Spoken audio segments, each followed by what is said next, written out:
Hey everyone, 99% of you watching aren't subscribed. Let's change that.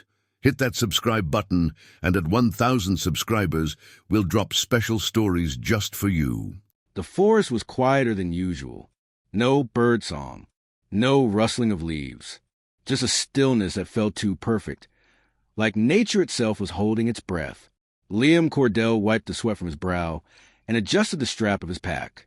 It was early spring, and the Cascade foothills were still soaked from weeks of rain.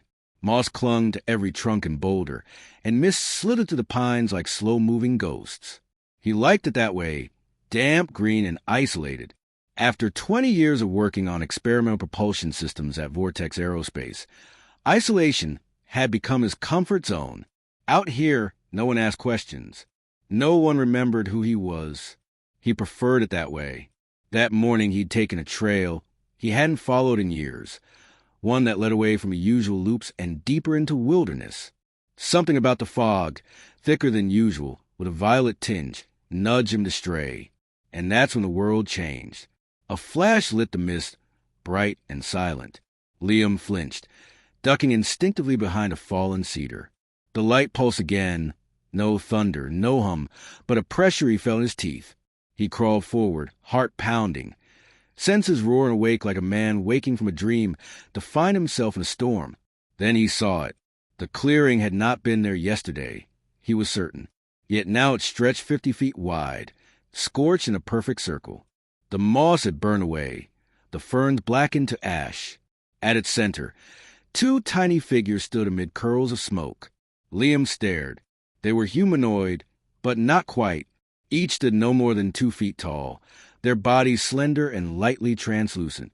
Their skin shimmered with a nacreous glow, pearlescent, shifting faintly in hue. Their heads were large, but elegantly proportioned, with no visible ears and tiny mouths. What caught him most were their eyes, oval, almost insect-like, but layered with depth, like you could fall into them forever. The twins turned to him at the same time, and Liam instinctively took a step back. But then one of them fell to its knees. "Pee, please." The voice was faint, high-pitched, but clearly intelligible, as though piped through a translator embedded in the air. "We need help." The other stepped forward.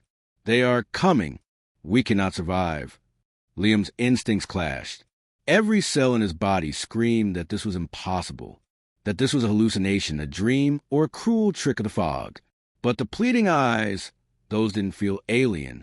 He knelt slowly. Who are you?" "I am Aixa," said the one who had spoken first. She placed a trembling hand over her chest. "This is Axo, my twin. We are the Kthari. Are you injured?" Liam's voice trembled more than he liked. Axo shook his head. "Not physically, but we are hunted." "By who?"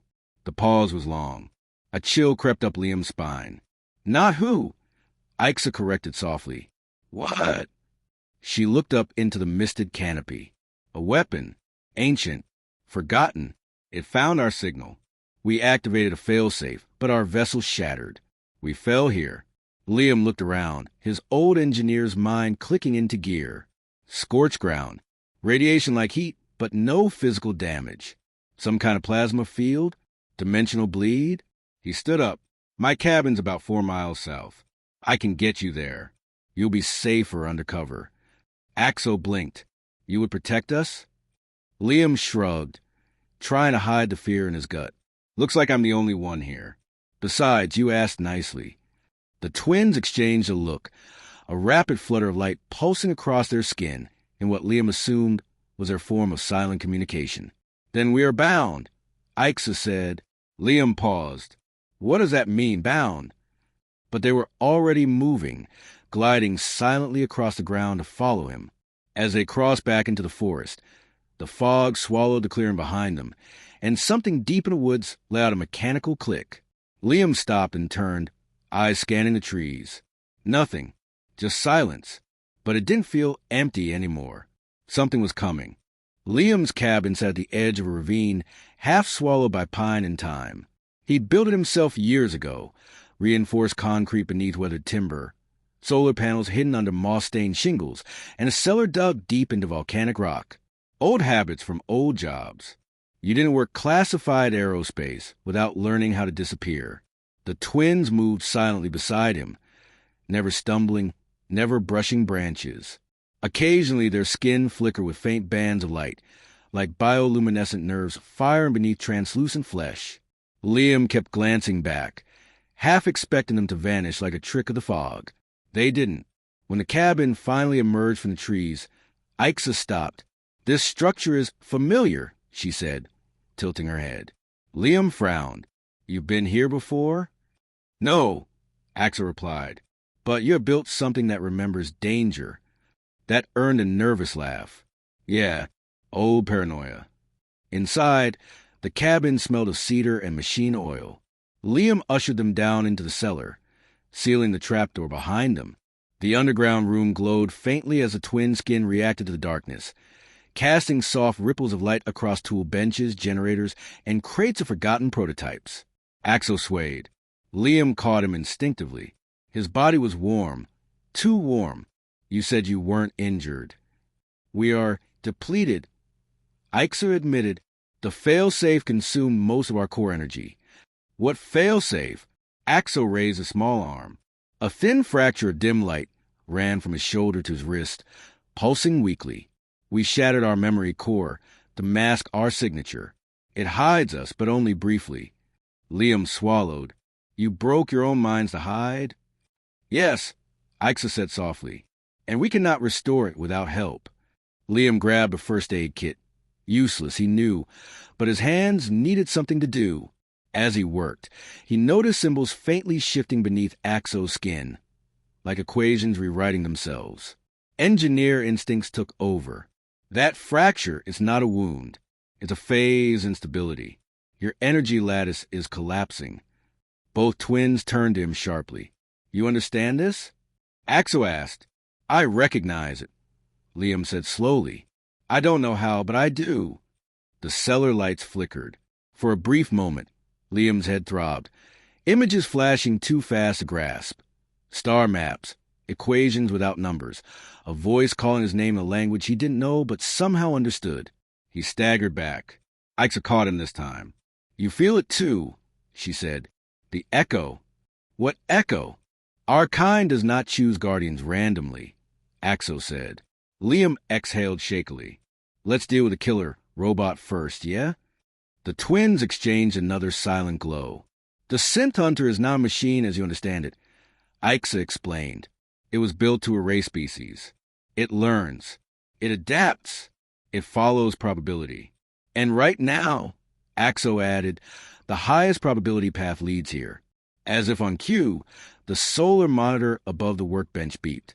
Liam glanced at it and felt his stomach drop. Motion detected. Not heat, not wildlife. Something precise. Metallic. "How long do we have?" Liam asked. Axel closed his eyes. "Hours. Maybe less." Aixa reached into a small pouch at her side, something Liam hadn't noticed before, and withdrew a jagged crystalline shard, dull and cracked. "This is what remains of our memory core," she said. "Inside it is a counter signal, the only thing that can permanently destroy the synth hunter." Liam turned it over in his hands. It hummed faintly, resonating with something in his chest. "What do you need?" "A quantum signature key," Axel said. "Human-made. Reverse-engineered from Cathari technology decades ago." Liam's blood went cold. "No," he whispered. "That's impossible." Aixa looked up at him. "You call the place where it is stored Area 51. Silence pressed in. Liam laughed once, sharp and hollow. "I worked on projects that fed into that place. Ghost projects. Things that never officially existed." He looked at the twins. "You're telling me the government has your tech?" Axel nodded. "And you helped them understand it." The words hit harder than the forest shock, harder than the aliens themselves. "I didn't," Liam said. "I would remember that." Aixa's eyes softened. "You don't remember many things." Above them, something heavy shifted in the woods. A slow, deliberate step. Then another. The cellar lights dimmed. "The probability window is closing," Axel said. Liam clenched a crystal shard until it burned in his palm. "All right," he said. "Then we're in Area 51. The twins looked at each other, hope and fear rippling across their glowing skin. And far above the cabin, something listened. Liam hadn't stepped on a tarmac in nearly 10 years. But here he was, face clean-shaven, hair trimmed short, and clad in the tan utility uniform of a defense contractor. His forged ID badge bore the insignia of Wayland Strategic Systems, a familiar-sounding but completely fictitious supplier he'd embedded into a forgotten Air Force database using an access token he swore he'd destroyed years ago. The sun glared off the dry Nevada landscape. As the transport van passed the Fort checkpoint, the desert gave way to brutalist concrete hangars and towering radar arrays. Liam suppressed a shiver. Area 51, Groom Lake, Dreamland, a black hole of secrets and buried sins. In the shadows of his duffel bag, tucked between 2 layers of EM shielding mesh, the alien twins lay curled in hibernation mode. To any scanner, they'd appear as inert tools, until they decided otherwise. The transport van rolled to a stop near hangar E9. 2 MPs glanced at his badge, barely acknowledging him. Parts inventory check. Liam muttered. Level 2 bay. The guards waved him through. Inside the hangar, everything stank of bleach and dust and ozone. Forklifts idled next to canisters labeled in obscure unit codes. Security cameras swept methodically across the space, but Liam had timed this down to the second. 27 seconds of blind spots per pass. Just enough. He slid into an unmarked elevator, keying in a passcode he'd memorized a decade ago. The panel flashed green. Hold on, he whispered into the bag. Axo and Ixa stirred faintly. The elevator dropped, 12 levels down, then horizontally along a mag rail. Deep beneath the desert, the real base began. The vaults. The door hissed open into a corridor of polished obsidian panels, backlit with violet LEDs. This was where the public myths ended, and the real secrets began. At the end of the hall was a room Liam hadn't seen in years. Lab Theta 9. The door recognized his retinal scan. It shouldn't have. Inside, the lab was cold and silent. On a pedestal in the center floated a silvery rod the size of a flashlight, suspended in magnetic stasis. The quantum key. He stepped forward slowly. The moment his fingers brushed the stasis field, something changed. A pulse. Not from the device, from him. The key responded, flaring with soft white light. Axo's voice whispered from the bag. It knows you. It still remembers. Liam lifted the key from its cradle. As he did, memories bloomed behind his eyes. Half-formed dreams and strange sensations that had haunted him for years. Starfields. Singing metal. Screams in a language he'd never spoken but now understood. He turned back toward the door, then stopped cold. A chill rolled down the hall. Click, click, click. Something was coming. Liam raced down the corridor, the twins now fully awake and emerging from the bag. The lights flickered violently, alarms tripping in distant wings. Then it appeared, a thing of nightmare. The synth hunter. It scraped along the ceiling and walls like a spider made of knives. 6 legs, each ending in talons that sparked against metal. No eyes, no mouth.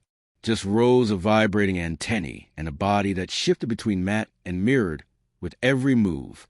The twins leapt the ground. We must activate the shard now. Ixa shouted. Liam pulled the cracked crystal from his pocket. The moment it came near the key, the two resonated, like tuning forks singing to one another. He rammed the key into the shard. A pulse detonated across the room. The synth hunter screamed, a high, jagged screech that fractured the air like glass. Time bent. The walls warped outward. Liam felt his feet lift off the ground as a column of radiant energy surged upward like a geyser, engulfing the corridor in white fire. The synth hunter lunged and unraveled. In an instant, the metal monster fragmented into threads of light and vanished, like it had never existed. Then silence. Liam collapsed to the ground, gasping. Axo and Ixa stood before him, eyes glowing softly, their bodies now whole, no longer dim, no longer weakened. You did it, Liam said, half laughing. It's gone. But the twins didn't smile. Instead, they stepped closer, their expressions unreadable. Liam Cordell, Ixa said softly, It is time. Time for what? He asked. Axel extended a hand and touched his chest. Time to remember. Pain seared his skull. He screamed, but not from agony, from revelation. Memories burst open, not human, not earthbound. He saw himself, taller, robed in silver, speaking in a harmonic tongue. He saw the Kthari homeworld, domed cities beneath black suns, oceans of stars above. He saw two tiny figures, born from light, placed in his care. You were not just our guardian, Axel whispered. You were Kthari once. You chose to live as human to protect this world, Aixa added. You erase yourself to hide the final key. But the time for hiding is over, they said in unison. Liam's heart pounded. Then it stopped. He collapsed, silent, unmoving. The room dimmed. And then he gasped. His chest rose. His eyes opened. They glowed silver. The human was gone. The guardian had returned. He was aware before he opened his eyes. Not in the way humans are when they wake, groggy and grasping for consciousness. No, this was something deeper. A sense of completion, like a switch long buried had been thrown. Data unfurled through his mind. Coordinates, species taxonomy, linguistics in 6 dimensions. Even gravity felt different, more optional than fixed. When Liam Cordell Calverin, his true name, opened his eyes, they shimmered with radiant silver, flecked with ultraviolet hues invisible to most humans. Axo and Aixa stood at the edge of the energy chamber, bathed in a violet glow from the active memory shard. Their bodies now pulsed steadily with power, no longer frail but regal, like the royalty of a dying race given breath once more. You have awakened, Aixa said softly. Calverin sat up slowly.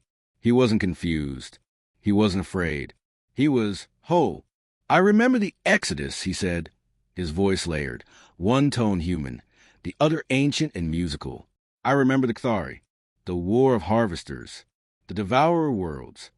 He looked at his hands, still human in shape, but the skin beneath now shimmered faintly with quantum lattice, his biology rewritten, restored. You chose Earth, Axo said, stepping forward, as a final beacon. When the last Synth Hunter activated, you sealed the prime code inside yourself to keep them from ever using it again. Calverin clenched his fist, and I buried the memory, lived as one of them. To wait, Aixa said, for us. The lab around them trembled slightly as emergency systems rebooted. Sirens blared, but they sounded far away, irrelevant now. Kale stood. They'll come, he said. The humans. They're black ops units. They're think tanks. They'll want to dissect this. Us. They'll want control. They will find nothing, Aixa replied. The key's signature has dissipated. The Synth Hunter is gone. Your transformation scrambled every trace. But the shard, Axo trailed off, placed it on the pedestal where the quantum key had once floated. It is not just a weapon. Kale stepped closer. No, it's a door. He extended his hand, and the shard responded, growing brighter, humming with harmonic resonance. A ring of light circled it, projecting a star map that hovered in the air. Liam, Kale, recognized the constellation immediately. This isn't Kthar, he said. This is Earth's galactic shadow. Correct, said Aixa. The shard was programmed to locate dormant Kthari signatures across multiple systems. The Synth Hunter destroyed many, but not all. Kale turned to them slowly. There are more of us. Axo nodded, scattered, sleeping, like you once were. Some have forgotten who they are. Others have been watching, waiting for call. Kale looked back at the shard. Then I'll call them. No, said a voice behind him. Kale spun. Standing in the doorway was Commander Lydia Vance, head of Special Assets Division. She held a particle sidearm aimed at his head. Her face was pale, her eyes wide, but her hand didn't shake. I knew something was wrong when the logs blanked, she said. I followed the trail here, and what I found, her eyes darted between the twins. You're not him anymore. Kale regarded her calmly. No, but I still remember your coffee order, Commander. She blinked. He took a step forward. I'm not your enemy. You're not human. No, Kale said gently, but I chose humanity once. I protected it before it knew what hunted it. I can do so again. Her grip faltered slightly. Axo stepped forward. He holds knowledge your people lost. Healing, energy, language beyond physics. But only if you let him speak, Ixa added. Commander Vance lowered her weapon slowly. What do you want? Kale looked up, the holographic map still shimmering overhead. To find the rest of us, he said, to awaken the Guardians, and to prepare this planet. For what? She asked. He turned to her. His eyes gleamed. For the others that are coming. Vance's face paled again. You mean more hunters? No, Kale said softly. The ones who built them. The room fell into silence, thick and electric. Then the shard chimed again. A signal, faint but rising. Axo and Ixa looked at each other. Another Kthari had just awakened, and the stars were listening.